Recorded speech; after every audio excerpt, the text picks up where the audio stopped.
ನಮಸ್ತೆ ಎಲ್ರಿಗೂ. ಇದು ಸೋಮವಾರದ ಈವ್ನಿಂಗ್ ವ್ಲಾಗ್ ಆಗಿರುತ್ತೆ. ನಾನಿವತ್ತು ಸಂಜೆ ಊಟಕ್ಕೆ ಅಂತ ಹೇಳಿ ಟೊಮೆಟೊ ಬೇಳೆ ದಾಲ್ ಮಾಡ್ಕೊತಿದ್ದೆ, ಜೊತೆಲಿ ಸೌತೆಕಾಯಿ ಹುಳಿ ಮಾಡ್ಕೊತಿದ್ದೆ.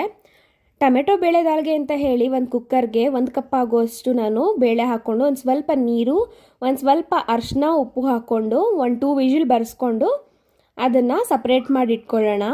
ಅದಾದಮೇಲೆ ಗ್ಯಾಸ್ ಮೇಲೆ ಒಂದು ಕಡಾಯಿ ಇಟ್ಕೊಂಡು ಒಂದು ಸ್ವಲ್ಪ ಎಣ್ಣೆ ಹಾಕ್ಕೊಂಡು ಒಂದು ಸ್ಪೂನ್ ಸಾಸಿವೆ, ಜೀರಿಗೆ, ಕರಿಬೇವು, ಬೆಳ್ಳುಳ್ಳಿ, ಹಸಿಮೆಣ್ಸಿನ್ಕಾಯಿ, ಈರುಳ್ಳಿ, ಟೊಮೆಟೊ ಹಾಕ್ಕೊಂಡು ಟೊಮೆಟೊ ಅರ್ಧ ಭಾಗ ಬೆಂದಿದೆ ಅನ್ಬೇಕಾದ್ರೆ ಬೇಯಿಸಿರೋ ಬೇಳೆ ಹಾಕ್ಕೊಂಡು ಒಂದು ಸ್ವಲ್ಪ ನೀರು, ಉಪ್ಪು ಹಾಕ್ಕೊಂಡು ಲಿಟ್ನ ಕ್ಲೋಸ್ ಮಾಡಿ ಒಂದು 10 ಮಿನಿಟ್ಸ್ ಕುದಿಸಿ ಲಾಸ್ಟಲ್ಲಿ ಕೊತ್ತಂಬರಿ ಆ್ಯಡ್ ಮಾಡಿಕೊಂಡ್ರೆ ಟೊಮೆಟೊ ಬೇಳೆ ದಾಲ್ ರೆಡಿ ಆಗುತ್ತೆ. ಸೌತೆಕಾಯಿ ಹುಳಿಗೆ ಅಂತ ಹೇಳಿ ಒಂದು ಕಡಾಯಿ ಇಟ್ಕೊಂಡು ಅದಕ್ಕೆ ಎಣ್ಣೆ, ಸಾಸಿವೆ, ಜೀರಿಗೆ ಮತ್ತು ಕಡಲೆಬೇಳೆ, ಈರುಳ್ಳಿ, ಕರಿಬೇವು ಹಾಕ್ಕೊಂಡು ಚೆನ್ನಾಗಿ ಫ್ರೈ ಮಾಡಿಕೊಂಡು ಕಟ್ ಮಾಡಿರೋ ಸೌತೆಕಾಯಿ ಒಂದು ಸ್ವಲ್ಪ ಅರಿಶಿನ, ಉಪ್ಪು ಹಾಕ್ಕೊಂಡು ಚೆನ್ನಾಗಿ ಬೆಂದಾದ್ಮೇಲೆ ಅದಕ್ಕೆ ಮೊಸರು ಮಿಕ್ಸ್ ಮಾಡ್ಕೊಂಡು ಕೊತ್ತಂಬರಿ ಆ್ಯಡ್ ಮಾಡಿಕೊಂಡ್ರೆ ಸೌತೆಕಾಯಿ ಹುಳಿ ರೆಡಿ ಆಗುತ್ತೆ. ಇದು ಬೇಸಿಗೆಗಾಲಕ್ಕೆ ತಂಪು ಕೂಡ. ಇದು ಇವತ್ತಿನ